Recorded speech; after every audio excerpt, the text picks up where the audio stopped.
এই তোমাদের হাতের লেখা হলো না কেন? যারা দাঁড়িয়ে আছো তোমরা হাতের লেখা কেন দিলে না? কি সমস্যা তোমাদের? হাতের লেখা হলো না? ফয়সাল, তুমি কিতাব সামনে ধরে রাখছো কেন? এদিকে আসো তো, বলো তো তোমার হাতের লেখা কেন হলো না? সালমান, হ্যাঁ কি সময় পাও নাই তুমি? মাশাল্লাহ, তোমারও তো দেখি তুমি প্রায় সময় খালি ঘোরাঘুরি করো। হ্যাঁ, এনে যাও। হ্যাঁ, তুমি সময় পাও নাই? আল্লাহ আকবার, কি করছো বলো তো? সময়টা কিভাবে কাজে লাগাইছো বলো? তা এটা তো ফার্সি কিতাবের তো হাতের লেখা ছিল, তো এটা কেন লেখলা না? হ্যাঁ বলো, সময় পাই না? যে তুমি কি বাইরে সময় দাও নাই? হ্যাঁ, তুমি কি ঘোরাফেরা করে সময় নষ্ট করো নাই? তাহলে তুমি যে বললা সময় পাও নাই, মানে সময় পাও নাই ওই বাইরে ঘোরাফেরা করে সময় নষ্ট করছে, এই জন্য সময় পাও নাই। আর যদি তুমি পুরোটা সময় কাজে লাগাইতা, হ্যাঁ, তাহলে তো অবশ্যই সময় পাইতা। তুমি কেন হাতের লেখা দিলা না? বলো কি সমস্যা বলো? হ্যাঁ, লেখো নাই কেন? হাতের লেখা কেন দিলা না বলো? হ্যাঁ, কি সমস্যা ছিল? সময় পাও নাই? কি করছো? প্রায় সময় তো দেখি তুমি বাহিরে, একটু সময় পাইলেই ক্লাসের টাইমে দেখি না, একটু ফাঁকা পাইলেই গল্প করো। তুমি পড়াটা সময় কাজে লাগাইছো? সব কিতাব তোমার হয়েছে পড়া?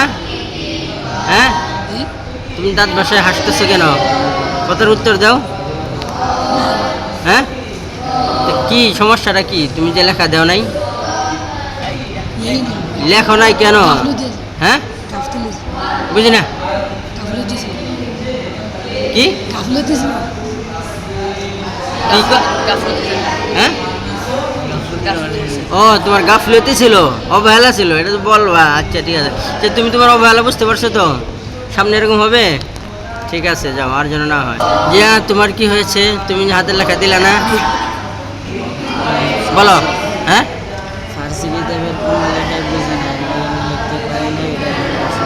ফার্সি কিতাবের কি কিভাবে লিখতে হইব, কোন শব্দ?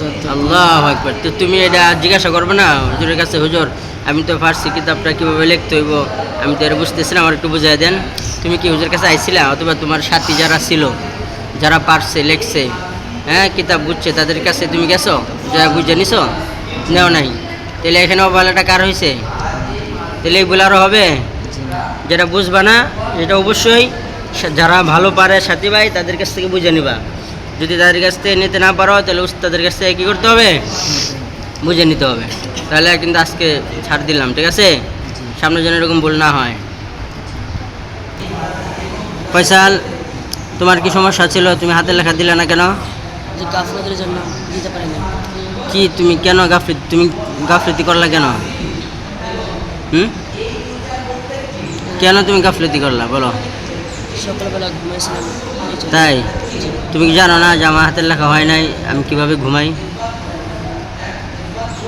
এই ধরনের গাফলতি আরও হবে, সাবধান, আর যেন এই ধরনের গাফলতি না হয়, ঠিক আছে?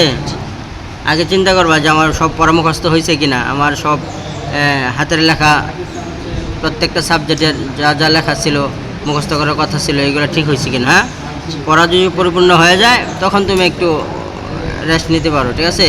কিন্তু তোমার পরামুখস্থ হয় নাই, হাতের লেখা হয় নাই, তুমি এইভাবে গাফলতি করবা, এটা ঠিক না, ঠিক আছে? আর যেন এরকম না হয়, ঠিক আছে? তো যাও। সোহাইব, তোমার কি সমস্যা ছিল? তুমি হাতের লেখা লেখলা না কেন? হ্যাঁ, খেয়াল ছিল না? কি বলো, কি করছো তুমি? ওই অন্য সাবজেক্টের লেখা লেখছো, তো এটা তুমি লেখলা না? ফার্সি বইলে একটা গুরুত্বপূর্ণ কিতাব, এটাই তোমার খেয়াল ছিল না? তো তুমি কেমন মনোযোগী ছাত্র একটা কিতাবের প্রতি? এত গুরুত্বপূর্ণ একটা কিতাব, সেটার লেখাটাই তোমার খেয়াল ছিল না? তাহলে কি এটা আসলে কি খেয়াল ছিল না, নাকি লেখা নাই? তাই এরকম বেখেয়ালি যেন আর না হয়, ঠিক আছে? অবশ্যই খেয়াল করতে হবে। হ্যাঁ, প্রতিদিনের যেগুলো সাবজেক্ট পড়ানো হয় অবশ্যই খেয়াল করবা যে কোন সাবজেক্টটা আমার বাকি আছে, কোন লেখাটা বাকি আছে। হ্যাঁ, সবার শেষে সব সাবজেক্ট পড়া হওয়ার পর একটা জরিপ নিবা। হ্যাঁ, যে আমার কোন সাবজেক্টগুলো এখনও হয় নাই, কাঁচা আছে, বাকি আছে, এগুলা। ঠিক আছে? কী ব্যাপার মোল্লা, আজকে তোমার এমন হলো কেন? আজকে তুমি হাতের লেখা কেন দিলে না? তুমি তো প্রতিদিন হাতের লেখা দাও। আজকে কী হয়েছে? সকালে ভালো লাগতেছিল। আরে ভালো লাগতেছে না দেখে তুমি কি এই হাতের লেখা লিখবে না? হাতের লেখা তো গুরুত্বপূর্ণ বিষয়। তুমি তো সবক মোটামুটি প্রতিদিনই দাও, হাতের লেখা লেখো, কিন্তু আজকে ভালো লাগতেছে না বলে তুমি হাতের লেখা লিখলে না? কেমন ভালো লাগতেছে না যে তুমি হাতের লেখা লিখতেই পারলে না? হ্যাঁ, সকালে খারাপ লাগতেছে, তবে ঘুমাইছি। ও খারাপ লাগতেছে, ঘুমাইছো? আচ্ছা আচ্ছা, যাক, আজকে সে যদিও আজকে একটু অসুস্থ, খারাপ লাগতেছে, এই জন্যে সে হাতের লেখাটা দিতে পারে না। ঠিক আছে, হ্যাঁ, তাহলে চেষ্টা করবা। হ্যাঁ, একটু অসুস্থ হইলেও চেষ্টা করবা যেন অসুস্থতা নিয়েই যেন পড়াগুলা, হ্যাঁ, লেখাগুলা পূর্ণ করতে পারো। অন্য সাবজেক্ট হয়েছে? জি। ঠিক আছে, যাও। হ্যাঁ, আজকে এই জন্য যেহেতু অসুস্থ ছিল এই জন্য আর কি ছাড় দিলাম। সাবধান, অবহেলা করবে না। ঠিক আছে? বৃত্তি আনতে হবে কিন্তু। তাই সেটা কী করতে হবে? বৃত্তি আনতে হবে। এই জন্য অসুস্থতা হইলেও একটু অসুস্থতার সাথে যুদ্ধ করে হইলেও একটু, হ্যাঁ, মেহনত করতে হবে। ঠিক আছে? হ্যাঁ, ওকে। আমরা এতক্ষণ পর্যন্ত এক এক ছাত্রের এক এক সমস্যার কথা আমরা শুনেছি।